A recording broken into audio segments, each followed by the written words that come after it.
বিএনপির সন্ত্রাসীরা বাধা সৃষ্টি করছে আমাদের কাজে, নির্বাচনী কাজে প্রচারণা চালাতে বাধা সৃষ্টি করছে।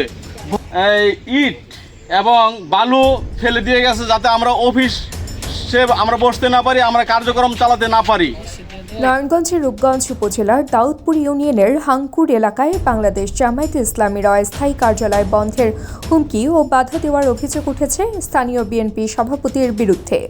জামায়াত কর্মীদের দাবি, দাউদপুর ইউনিয়ন বিএনপি সভাপতি অ্যাডভোকেট হেলাল উদ্দিন প্রকাশ্যে হুমকি দিয়ে জামায়াতের কার্যক্রম বন্ধের নির্দেশ দিয়েছেন। রবিবার সকালে জামায়াত কর্মীরা কার্যালয়ে গিয়ে দেখতে পান প্রবেশ পথে ট্রাক ভর্তি ইট ও বালু ফেলে অবরোধ করা হয়েছে। এতে কার্যালয়ে প্রবেশ ও রাজনৈতিক কার্যক্রম ব্যাহত হয়।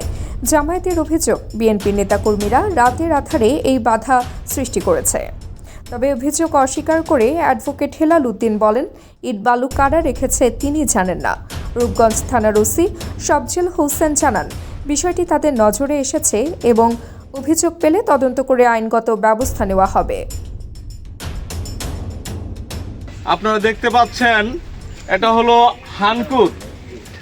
হানকুর আমাদের বাংলাদেশ জামাত ইসলামীর অফিস নেওয়া হয়েছে। এই অফিসের সামনে বিএনপির যারা আছে, যারা বিএনপির নামধারী, তারা এটার সামনে ইট এবং বালু ফেলে দিয়ে গেছে যাতে আমরা আমরা বসতে না পারি, আমরা কার্যক্রম চালাতে না পারি।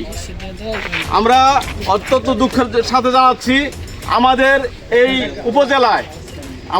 উপজেলায় জায়গায় জায়গায় বিএনপির সন্ত্রাসীরা বাধা সৃষ্টি করছে আমাদের কাজে, নির্বাচনী কাজে প্রচারণা চালাতে বাধা সৃষ্টি করছে, ভয়ভীতি দেখাচ্ছে, আমাদের মহিলা কর্মীদেরকে তারা ভয়ভীতি দেখাচ্ছে। গতকালও এই ঘটনা ঘটেছে।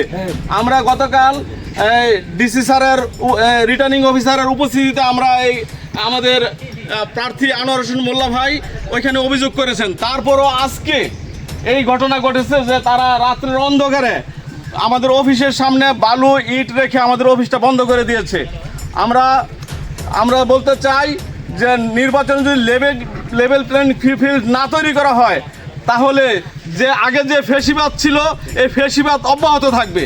আমরা চাই না যে এই দেশে ফেসিবাদ আবার নতুন করে তৈরি হোক। প্রশাসনের দৃষ্টি আকর্ষণ করছি যে আপনারা অতি দ্রুত এটা হস্তক্ষেপ করে এই অবস্থার আপনারা আইনি প্রক্রিয়ার মাধ্যমে এটা সমাধান আপনারা দিবেন। আমরা শান্তিপূর্ণভাবে নির্বাচনী কার্যক্রম চালাতে চাই এবং আমরা আমাদের দেশের মধ্যে আমরা কোনো নৈরাজ্য চাই না। আমরা চাই শান্তিপূর্ণ একটা পরিবেশ। এই পরিবেশ রেখে আমরা সুন্দর একটা সুষ্ঠু একটা নির্বাচন আমরা এই জাতিকে উপহার দিতে চাই। তাবাসসুম হকানিকা, দৈনিক আজকের বাংলা।